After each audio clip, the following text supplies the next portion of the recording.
जानिए, मनुष्य की जिंदगी को बर्बाद करने वाली ये 7 गलतियां कौन सी हैं। हेलो दोस्तों, आप सभी का स्वागत है। दोस्तों, आज के उपदेश के माध्यम से मैं आपको उन 7 गलतियों के बारे में बताने जा रहा हूं जो गौतम बुद्ध अक्सर अपने शिष्यों और सांसारिक लोगों को कभी न करने की सलाह देते थे। दोस्तों, अगर आप अपने जीवन में खुश रहना चाहते हैं तो आज से ही ये 7 गलतियां करना बंद कर दीजिए। तो आइए बिना समय बर्बाद किए जानते हैं उन 7 गलतियों के बारे में जो व्यक्ति का जीवन बर्बाद कर देती हैं। नंबर 1, किसी को जबरदस्ती सलाह देना। दोस्तों, सबसे पहले तो ये समझ लीजिए कि हम सलाह क्यों देना चाहते हैं। हम सलाह देना चाहते हैं क्योंकि हम चाहते हैं कि दूसरों को बुद्धिमान लगे, लेकिन होता बिल्कुल उल्टा है, यानी वह हमें मूर्ख समझता है। दोस्तों देखिए, 2 तरह के लोग होते हैं। एक तो वो जो बड़ी बड़ी कहानियां सुनाते हैं लेकिन उनकी बातों का लोगों पर कोई असर नहीं होता, और दूसरे वो हैं जो एक शब्द कहते हैं और लोगों के दिल कांप उठते हैं। इसलिए ऐसा इंसान बनो जिसकी हर बात की वैल्यू हो। एक छोटी सी घटना से मैं आपको समझाता हूं। एक बार गौतम बुद्ध जंगल के रास्ते से गुजर रहे थे, तभी एक साधु की नजर उन पर पड़ी और वह उनकी ओर आकर्षित हो गए। मित्रों, बुद्ध के प्रति आकर्षण होना स्वाभाविक था, और फिर वह व्यक्ति बुद्ध से पूछता है कि मुनिवर, क्या आप भगवान हैं? बुद्ध कहते हैं नहीं। तब भिक्षु पूछता है, तो फिर क्या आप सचमुच भगवान हैं? बुद्ध कहते हैं नहीं। बुद्ध तब कहते हैं कि मैं भी तुम्हारी तरह एक आदमी हूं, सिर्फ इतना अंतर है कि मैं जाग रहा हूं और तुम अभी सो रहे हो। तब भिक्षु बुद्ध कहता है कि तुम्हारे चेहरे की चमक देखकर लगता है कि तुम एक आदर्श व्यक्ति हो। वह एक आदमी है।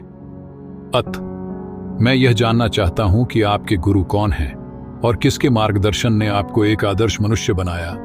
बुद्ध कहते हैं कि शुरू में मेरे कई गुरु थे, लेकिन मैं आत्मज्ञान के इस पथ पर अकेला ही चला और मैंने सैकड़ों गलतियां की।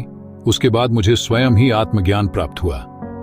यह सुनकर भिक्षु क्रोधित हो गया और बुद्ध से बोला, जाओ, मैंने तुम्हारे जैसे बहुत से पाखंडी देखे हैं, तुम गुरु का सम्मान लूट रहे हो। बुद्ध का उत्तर बिल्कुल सही था, लेकिन व्यक्ति के भीतर के बुद्ध का उत्तर गलत था। इसके बाद बुद्ध उस व्यक्ति को समझाने के लिए एक भी शब्द खर्च नहीं करते हैं। बाद में उन्हें इस बारे में पता चलता है, लेकिन उस समय बुद्ध अपनी ऊर्जा और समय बर्बाद नहीं करते। सूत्र यह है कि सलाह या ज्ञान केवल उन लोगों को दें जिन्हें इसकी आवश्यकता है। नंबर 2, अपने आप को किसी वस्तु, व्यक्ति या परिस्थिति से बांधना। दोस्तों, ये जिंदगी 2 रास्तों पर आधारित है। पहले आप प्रगति करोगे और फिर विनाश की ओर जाओगे। तो एक बात तो तय है कि अगर आप अभी प्रगति नहीं कर रहे हैं तो आप हर पल विनाश की ओर बढ़ रहे हैं। ये बात भले ही आप जानते हो या नहीं। दोस्तों, लोग नशा इसलिए नहीं छोड़ते क्योंकि उन्हें अभी तक पता नहीं होता कि यह भविष्य में कितना विनाशकारी हो सकता है। इसीलिए जो चीजें आपके भविष्य में बाधा बन रही हैं, उन्हें धीरे धीरे ही सही आज से ही छोड़ना शुरू कर दें। फिर आपकी जिंदगी धीरे धीरे बदलने लगेगी। नंबर 3, हर किसी की सलाह को ज्यादा गंभीरता से न लें। दोस्तों, उसकी सलाह को गंभीरता से न लें जो देने लायक न हो। कैसे पता करें कि कौन योग्य है और कौन नहीं? सीधी सी बात है, अगर कोई बुजुर्ग व्यक्ति है और सभी लोग उसका सम्मान करते हैं तो सिर्फ इसलिए उसकी सलाह को कभी गंभीरता से न लें। बड़े बुजुर्ग अच्छी सलाह देते हैं, लेकिन यह हर बार सच नहीं होता। दोस्तों, अगर आप कुक बनना चाहते हैं और किसी गायक से सलाह लेते हैं तो संभव है कि गायक आपको सलाह तो दे, लेकिन आपका खाना नहीं बनेगा जो मानक आप चाहते हैं। हर सलाह को अपने अनुभव के आधार पर परखें और बिना अनुभव किए किसी नतीजे पर न पहुंचे। तो दोस्तों, हर किसी की सलाह को गंभीरता से ना लें। नंबर 4, न तो अपनी मां का अपमान करें और न ही किसी को आपका अपमान करने दें। इस पूरी दुनिया में अगर कोई है जो आपको निस्वार्थ भाव से प्यार करता है तो वह आपकी अपनी मां है। दोस्तों, गौतम बुद्ध की माता, जिनका नाम महामाया था, ने बुद्ध को जन्म देने के 7 दिन बाद अपना शरीर त्याग दिया था। उसके बाद बुद्ध की मौसी, जिनका नाम रानी प्रजापति था, ने उनका पालन पोषण किया।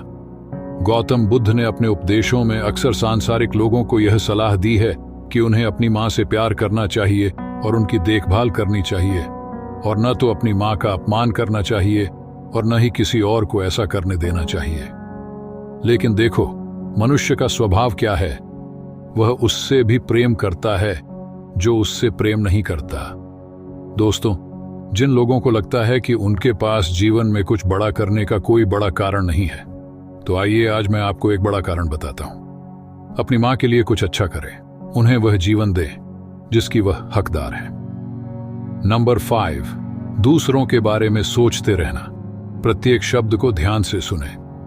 दोस्तों, अगर आप ध्यान से देखेंगे तो पाएंगे कि आप सारा दिन दूसरों के बारे में सोचते रहते हैं और फिर अंत में दुख ही मिलता है। इसलिए स्वार्थी बन जाएं और खुद से प्यार करें। लेकिन एक बात याद रखें कि खुद से किसी से प्यार करने या स्वार्थी होने का मतलब ये नहीं है कि आप दूसरों को नुकसान पहुंचाएं। मित्रों, बुद्ध भी स्वार्थी हो गए थे ताकि उन्हें ज्ञान प्राप्त हो सके। जब उन्हें आवश्यकता पड़ी तो उन्होंने अपने पिता, पुत्र, पत्नी या राज्य के बारे में नहीं सोचा और केवल अपने बारे में सोचा और सब कुछ छोड़कर जंगल में चले गए। इसलिए जीवन में स्वार्थी होना जरूरी है, लेकिन सही मकसद के लिए और ताकि इससे किसी को नुकसान न पहुंचे। नंबर 6, अपने आप को सबसे बुद्धिमान समझना बंद करें और सीखना बंद करें। दोस्तों, हमारे समाज में ऐसे बहुत से लोग हैं जो अपने आप को सबसे बुद्धिमान मानते हैं और हमेशा कहते हैं कि उन्हें सब कुछ आता है। ऐसे लोग कभी भी कुछ नया सीखने की कोशिश नहीं करते, जिसके कारण वे हमेशा पीछे रह जाते हैं। दोस्तों, जब हम कहते हैं कि हम सब कुछ जानते हैं तो हम अपने हाथों से ज्ञान प्राप्त करने का दरवाजा बंद कर लेते हैं, जिससे हम पिछड़ने लगते हैं।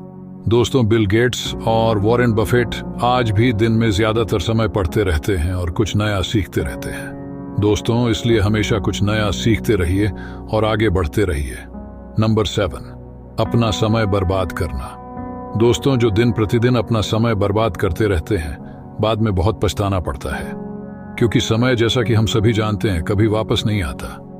दोस्तों, हमारे पास चाहे कितना भी पैसा हो, हम उस पैसे से 1 सेकंड भी समय खरीद कर वापस नहीं ला सकते।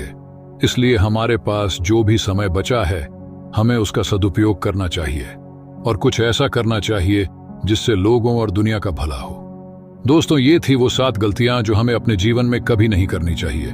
और अगर आप भी अपने जीवन में ये 7 गलतियां कर रहे हैं तो आपको अब से ये 7 गलतियां करना बंद कर देना चाहिए। दोस्तों, आपको ये उपदेश कैसा लगा, कृपया नीचे दिए गए कमेंट बॉक्स में कमेंट करके हमें बताएं। साथ ही अगर आपको ये प्रवचन पसंद आया और ये आपके लिए उपयोगी लगा तो इस प्रवचन को अपने दोस्तों के साथ जरूर शेयर करें। दोस्तों, हम आपसे फिर मिलेंगे ऐसी ही एक सेल्फ हेल्प सलाह के साथ। तब तक आप जहां भी रहें, खुश रहें और खुशियां बांटते रहें। हमें अपना बहुमूल्य समय देने के लिए हार्दिक